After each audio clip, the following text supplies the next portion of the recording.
Hi, this is Videtto. I'm a Woodlands enthusiast and an American storyteller. I've just written 3 children's books, and I have a series about woodland animals.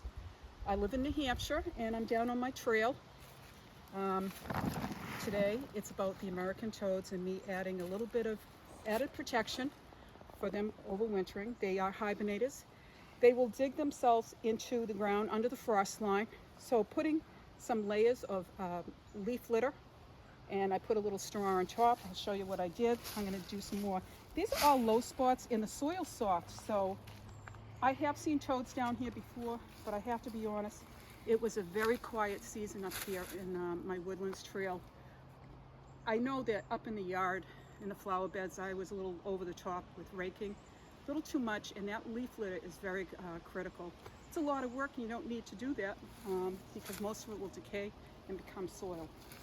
So anyway, I've marked this area. I put some straw it's local to New Hampshire. The leaf litter that I put in is also from the yard. One of the things I'll caution about is that amphibians, toads, frogs, and many others, they're very sensitive to pesticides. So you want to make sure that any leaf litter that you do add or any material that it's, that it's native and it's pesticide free. So this is what I have going on. I was going to do toad houses, but it's really not the right time of year. That will be a spring event. And actually I am looking for some broken clay terracotta pots because they're actually perfect for that. And they look great in the yard. You can decorate them. And I actually would love to see what other people have done. And as always, I am a student of the forest, so I welcome input and even help from conservationists and wildlife experts. But my main goal today is just to add an extra layer. So I want to explain why I took this spot. This spot is actually near some water that happens in the spring.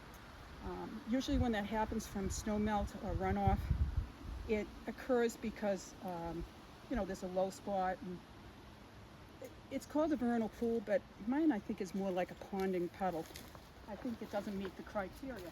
But what I'm hoping just the same is that I get some tadpoles, because growing up on the lake, it was wonderful watching the tadpoles turn into toadlets or the frogs turn into froglets. And I'm hoping to create that experience. So if you come walk with me around the corner, I'll show you where the low spot is. There's all kinds of nature. Everything has a purpose in the forest. This leaf litter is wonderful. I write about toadlets in book 4, which is soon to be released. And it's obviously fictional, and it involves, I'll give you a little hint about runoff and the negative effects to runoff on toads. True to my series though, no animals ever die, so they're very family friendly, and it opens discussions about what we can all do. So I just love this stump. You can see even a stump has so much life to it. There's bugs, there's all kinds of different things, which is also an important thing for toads, is to make sure you use a moist area, pick a moist area, and something that will have bugs. So down around here is where we get the little pond, which I might get a little more expert advice on this, because I actually would like to really see this sustain a little longer. Over here is probably a wonderful little area. Could have a den in there. I don't know. I'm not going to go in there because everybody's getting settled in for the winter, including me. But this here is where you'll see the pond, and there's all kinds of down trees. I leave it very natural. My big thing is to always make sure I look up and that I stay safe, that there's no widow makers, I guess they call them, when a limb is really needs to come down. So again, it's important to make sure you're safe and that you're with somebody in the forest, and check for ticks always and wear protection. So anyway, I hope everybody is enjoying a wonderful October day, and that I get to see what you all have created in your yards when it comes to toads, habitats, maybe some pictures, whatever. Make sure you email dg@messagesfromthewoodlands.com, and to like, follow, and subscribe to my YouTube channel. Have a great day.